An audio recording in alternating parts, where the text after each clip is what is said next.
দেখি আমরা কিভাবে লাট্টু বানানো শিখি। তোমরাও যদি না জানো তাহলে এবারে এই ব্লগটা দেখে শিখে নাও। এই ভিডিও দেখো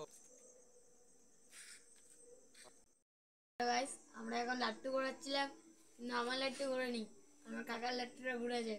তোমরাই বলো এবার আমরা লাট্টুটা ঘোরাবো, কার লাট্টুটা বেস্ট তোমরা কমেন্ট করে বলে দিয়ে যাবেন। চলো দেখি কার বেস্ট হয়। ভিডিও লাস্ট অবধি দেখো কেমন লাগে। প্রীতম প্রথমে ঘোরাচ্ছে আমাদের লাট্টু, দেখি কেমন হয়। এই তো, হাতে তুললেই ট্রাই করছে গাইস হাতে আমার তোলার। হাতে উঠছে না, হাতে উঠে হাতে গেছে। ওঠেনি। এবার এবার আমি ট্রাই করবো, দেখো হাতে। হ্যালো গাইস, দেখতে পাচ্ছ এবার আমার কাকা লাট্টু ঘোরাচ্ছে। আমার লাট্টুটা আমার হাতে ওঠেনি, হাতে ঘুরলো না। এবার কাকা লাট্টুটা দেখবো হাতে ওঠে কিনা। চলো তাই ঘুরিয়ে দেখি হাতে ওঠে কিনা। ঘুরে গেছে গাইস, পুরো আমার মতন। গেছে।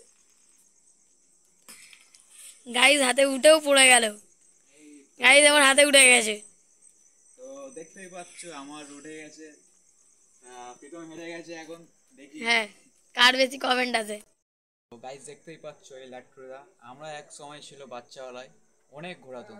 10-12টা বন্ধু একসাথে বিকেলে বেরিয়ে সবাই খেলাধুলা করতাম। এখনকার সময় হয়ে যাচ্ছে সবাই নিজের ফোনে ব্যস্ত হয়ে যাচ্ছে বাচ্চারা। তো এখন আর ভাই বোকে দেখতে পাচ্ছ এর মতন হতে চাই, মানে শিখতে চাই এখন বাচ্চাদের, যা বিকেলবেলা বার হয়ে খেলে দুলে।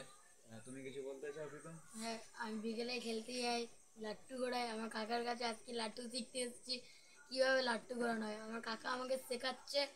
কীভাবে তোমরাও দেখতে যাও আমরা কীভাবে লাট্টু বানানো শিখি। তোমরাও যদি না জানো তাহলে এবারে এই ব্লগটা দেখে শিখে নাও। এই ভিডিও দেখো, বিকেলে নিজে খেলতে বার হবে। ফোনে সবসময় চালানো এখন ভালো না, ইউজ করো যখন প্রয়োজন মনে হয়। এটাই কথা বলো, বাইরে বিকেলে খেলতে বের হবে। তো ভিডিও ভালো লাগলে কি করবে? চ্যানেলটিকে সাবস্ক্রাইব করে দাও, আর লাইক শেয়ার আর কমেন্ট। কমেন্ট করবে। আর কারটা ভালো লাগলে ভিডিও সেটা বলবে। চলো, বাই বাই।